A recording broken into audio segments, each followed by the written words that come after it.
I watched my daughter through the diner window, her hands moving with practiced ease as she refilled coffee cups along the counter, laughing at something one of the regulars said. 20 years old, second-year nursing student at Ohio State, Dean's List 2 semesters running. And still she insisted on working 22 hours a week at this place, the same diner where she'd gotten her first job at 16. The November air was cold enough to see my breath as I stood there on the sidewalk, equal parts proud and worried, the way I'd been almost every day since her mother passed 8 years ago. Her name was Maya, my daughter, my whole world since the accident. I'd been a plumber for 23 years, built a small company out of nothing, 3 trucks now, 8 employees. Decent living, nothing flashy. But Maya never wanted anything handed to her. She wanted to earn it. Her mother had been the same way. My phone buzzed. My sister Carol's name on the screen. "You're still coming Thursday, right? Thanksgiving. Richard's parents are flying in from Boston." I texted back that Maya and I would be there around noon. Same as always. We'd been doing Thanksgiving at Carol's place for the past 4 years, ever since she married Richard Harmon and they bought that house in Dublin. The kind of suburb where the lawns look like golf courses and the driveways are longer than my street. Carol and I had grown up in the same 2-bedroom apartment in Columbus, shared a bathroom with a broken shower handle until we were teenagers. She'd worked just as hard as I had, maybe harder, put herself through Ohio State on scholarships and loans, landed a marketing job that paid well, met Richard at a conference. Richard came from a different world entirely. His parents owned 3 commercial properties in Boston and a vacation house in the Berkshires. They were polite to me, the way people are polite to someone they consider beneath them but don't want to acknowledge it out loud. His mother, Eleanor, was the one who made you feel it. Not with words, usually, with a look, a pause. The way she'd ask what you did for a living and then say, "Oh, how practical," in a tone that meant the opposite. I hadn't told Maya about the comment Eleanor made last Easter. She'd asked Carol how Maya was doing in school, and Carol had said wonderful, top of her class, working at the hospital cafeteria to cover her textbooks and car insurance. Eleanor had looked at me and said, "A cafeteria? Well, I suppose everyone starts somewhere." Then she turned back to her husband and started talking about their financial advisor. I'd let it go, kept the peace, told myself it was one comment, that Carol needed this relationship to work, that I shouldn't make things difficult over something small. That was my mistake. I understand that now. The Tuesday before Thanksgiving, Maya called me while I was finishing up a job in Westerville. "Dad, what should I wear Thursday? I only have my work clothes and the blue dress from graduation." "Wear the dress. You'll look great. I just don't want to embarrass anyone." "You could never embarrass anyone. You hear me?" She laughed, a little uncertain, and said she'd see me Thursday. After we hung up, I sat in my truck for a moment, engine running, staring at nothing. I should have said something then. Should have asked her why she was worried. I didn't.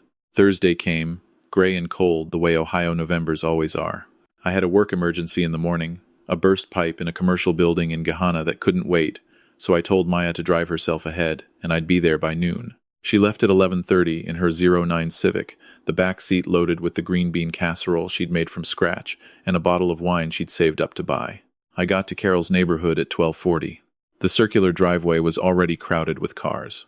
Richard's parents' rental, a silver Lexus, Carol's SUV, 2 other vehicles I didn't recognize, both new, both expensive. I parked my F-150 at the end of the drive and pulled out the pie I'd picked up from the bakery. The front door was unlocked. I could hear voices inside, that particular kind of Thanksgiving party noise, laughter and someone telling a story loudly. I stepped into the foyer and looked around, coats piled on the bench, a small crowd in the living room. Carol's dining table visible through the doorway, already set for what looked like 12 people, white linen, the good china she'd gotten as a wedding gift. I didn't see Maya. I set the pie on the kitchen counter. Carol's kitchen was immaculate. Caterers' trays lined up along the island, a roasted turkey already resting on a carving board. I said hello to the woman arranging serving dishes and asked where my sister was. "She's with the guests, I think." Living room. I was walking back through the kitchen when I noticed the back door. It led to a small, enclosed porch off the side of the house, a 3-season room Carol used for storage in winter. Through the glass panel in the door, I could see the wicker furniture piled with folded lawn chairs, a single space heater glowing orange in the corner, and Maya, sitting on the edge of a storage bench, still in her blue graduation dress with a cardigan over it, holding a paper plate. She was eating alone. I pushed the door open. The air inside was cold despite the space heater, maybe 55 degrees. Maya looked up, and for just a second, before she caught herself, her face did something that I will never forget as long as I live. Not sadness, not anger, just that quiet, resigned expression of someone who had already decided this was what they deserved. "Dad, you're here." She tried to smile. "I saved you some of the stuffed mushrooms. They went fast. What are you doing out here?" She hesitated, set the paper plate down on the bench beside her. "Mrs. Harmon said the cafeteria smell was on my clothes. She said it might bother her husband. He has a sensitive stomach. She said it would just be 20 minutes, until everyone got settled, and then I could come in." I looked at my daughter. Her hands were slightly red from the cold. The paper plate held turkey and green bean casserole and a dinner roll, served from what looked like the caterer's backup tray, not the main table. "How long have you been out here?" She glanced at her phone. "About an hour." "An hour." I said it slowly, like a word I was learning for the first time. "Dad, please don't make this a thing. Carol worked really hard today, and Mrs. Harmon is just—" "How long has this been happening?" She looked away, out through the porch windows at the bare backyard. "Last Easter, they put me at the kids' table. I'm 20, but Ethan is 14 and Bryn is 11, so—" She said it would be better for conversation flow. A pause. "The 4th of July. She asked me not to mention the diner in front of the Pemberton family because they were old clients, and she wanted the conversation to stay at a certain level." Certain level? Her words. I sat down next to her on that cold storage bench. The space heater ticked. Somewhere inside the house, someone laughed at something. "Why didn't you tell me?" She shrugged one shoulder, and in that gesture I saw every single time I had been too busy, too tired, too focused on keeping things smooth to notice what was right in front of me. "Because Carol's finally happy. You know how hard she worked to get here, Dad. I didn't want to be the one who messed it up. And it's not like Mrs. Harmon says anything mean directly. She's always nice about it. She stopped." "Just what?" "Feels like she's embarrassed by me. And by you. And she can't figure out how to say it without being rude. So she just finds ways to move us to where we won't be noticed." I put my arm around her shoulders. She was cold. "You listen to me," I said. "You are working full-time hours while carrying 18 credit hours at one of the best nursing programs in the state. You have a 3.8 gigapascals. You paid for your own car, your own insurance, your own phone. You are going to spend your life helping sick people on the worst days of their lives. That is not something to be hidden on a back porch." "I know, Dad. Do you?" She leaned her head against my shoulder. For a moment, she was 8 years old again, the night of her mother's funeral, falling asleep in my lap because she'd cried until she couldn't keep her eyes open. "We're going inside," I said. "Dad, we're going inside, and we're going to sit at that table, and we are going to hold our heads up, because we have nothing to be ashamed of." I stood up, held out my hand. She took it. We walked into the kitchen together. The caterer glanced up and looked back down at her work. I walked through the kitchen into the dining room, where the table was nearly full now, Richard's parents anchoring one end, Carol and Richard at either side of the middle, 4 other adults I didn't recognize, and Richard's teenage kids from his first marriage, Bryn and Ethan, at the far end. Eleanor Harmon looked up when we entered. Her face did the thing it always did, arranged itself into a pleasant expression that stopped just short of her eyes. "Michael, you made it. We were wondering when." "We'll need 2 more settings," I said. "Maya and I will be sitting down for dinner." Carol started to stand. "Of course, let me just—" "Actually," Eleanor said, and her voice had that particular silk to it, smooth on the surface and cold underneath. We had arranged the seating quite carefully. Richard's business partners are here today, and the conversation tends to run toward finance and development. And we thought what? A pause. She smiled. "We thought it might be more comfortable for Maya to—" "My daughter has been sitting alone on your back porch for an hour in 50-degree weather," I said, "eating off a paper plate because you told her she smelled like a cafeteria." The room went quiet. Richard put his fork down. Carol went pale. "I simply suggested," Eleanor began. "You suggested my 20-year-old daughter, who drove here with a casserole she spent 2 hours making, should eat alone on a cold porch so she wouldn't disturb your husband's stomach." Douglas Harmon cleared his throat. Richard's business partners looked at the table. One of the women I didn't know reached over and touched her husband's arm. Eleanor sat up straighter. There's no need to make a scene at Thanksgiving.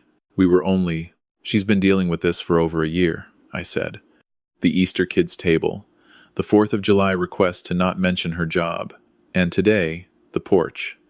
I looked around the room. Not angry. Not yet. Just steady. The way you get when something finally becomes absolutely clear. So I want to understand something, because I'm trying very hard to give you the benefit of the doubt. My daughter works at a hospital cafeteria to cover her school expenses because she refuses to let me pay for everything. She is in the nursing program at Ohio State. She has a 3.8 gigapascals, and she's been accepted to a clinical placement at Nationwide Children's Hospital starting in January. She got that placement because one of the physicians she served lunch to every day for 6 months recommended her after he watched how she treated his patients when they came through the cafeteria line. People who are scared. People who are sick. She learned their orders and remembered their names and asked about their kids. I looked at Eleanor. So when you ask her to wait on a back porch, what exactly is it you think she isn't good enough for? Eleanor's mouth opened. Nothing came out. Because her grades are better than your grandchildren's, I said. I heard Richard pull in a breath. Bryn failed her math final last spring and you hired a private tutor and called the school to have it removed from her record. Ethan got suspended for a week for cheating on a history exam, and your son made a donation to the school's new gymnasium fund the following month. I know these things because my sister tells me things she probably shouldn't, because she trusts me, because we're family. And I've kept those things to myself because it was none of my business. I looked at Richard now. He was staring at the table. What my daughter does for a living to support herself through school is also none of your mother's business. But she made it her business when she put Maya on that porch. So here we are. I pulled out the chair nearest to me and held it for Maya. She sat. I sat next to her. Happy Thanksgiving, I said to the table. Nobody spoke for a long moment. Then one of the business partners, a man with graying hair at the temples, picked up his wine glass and said, quietly, Happy Thanksgiving, and that seemed to break the spell enough for the caterer to come out of the kitchen and begin serving. Eleanor did not speak for the rest of the meal. Douglas made polite conversation about football. Carol looked like she might cry the entire time, but she reached over once and squeezed Maya's hand, which Maya let her do. Bryn, who I'd always thought of as a child version of her grandmother, leaned over halfway through the main course and asked Maya what it was like to work at a hospital. She sounded genuinely curious. Maya talked about it for 10 minutes, the patients she'd gotten to know, a little girl with leukemia who requested extra chocolate milk every Thursday, an elderly man who brought her a crossword puzzle to work on together during slow mornings. Bryn listened with her fork suspended over her plate. We left before dessert, not because of any further incident, but because Maya had an early shift the next morning and I had a crew meeting at 7. In the driveway, Carol caught up with us. She looked like she'd aged 5 years in 4 hours. I didn't know about the porch, she said. I need you to know that. Eleanor told me Maya wanted some quiet time to decompress, and she stopped. I should have checked. I should have known better. Yeah, I said. I'm sorry. I'm so sorry, Maya. Maya hugged her aunt. Carol held on longer than usual. I drove home, thinking about everything I should have said sooner. Every Easter, every 4th of July, every time Maya had been too quiet on the drive back, and I'd chalked it up to tiredness. All the times I'd noticed Eleanor's tone and told myself it wasn't worth the disruption. Kept the peace, as though peace was something that existed on a porch in 50-degree weather with a paper plate. 10 days later, Carol called me. Richard and I had a conversation, she said. A long one. I told him what had been happening. All of it. A pause. He didn't know either. He was upset. Good. He spoke to his mother. She doesn't think she did anything wrong, which doesn't surprise me. But he told her that if she couldn't treat our family with respect, she wouldn't be welcome at our house. She's not speaking to him right now. How do you feel about that? A long silence. Honestly, relieved. Is that terrible? No, I said. It's honest. Carol and Richard came to our house for Christmas that year. Just the 4 of us and Maya's roommate from school who didn't have family nearby. Carol brought a store-bought pie, and Richard brought his famous chili, which I hadn't known he made until that day. We sat in my small living room with its second-hand furniture and the Christmas tree Maya and I had put up together every year since she was 12, the same cardboard star on top that she'd made in 3rd grade, slightly crushed on one side, absolutely irreplaceable. It was the best holiday I'd had in years. Maya started her clinical placement at Nationwide Children's in January. She called me after her first week, still buzzing with something I can only describe as purpose. "Dad, there's this one kid. He's 7. He's been in and out for 8 months. He remembered my name from the cafeteria. He said, 'You're the lady who always gives me the big apple juice.' Like I'd given him something important." Her voice caught a little. "I want to do this for the rest of my life." "I know you do," I said. Did Mom ever feel like that about her work? Her mother had been an ER nurse, 22 years. "Every single day," I said.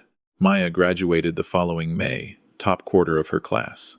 Richard's parents were not at the graduation. Carol and Richard were, sitting next to me in the bleachers, Carol crying from the moment Maya walked out in her gown.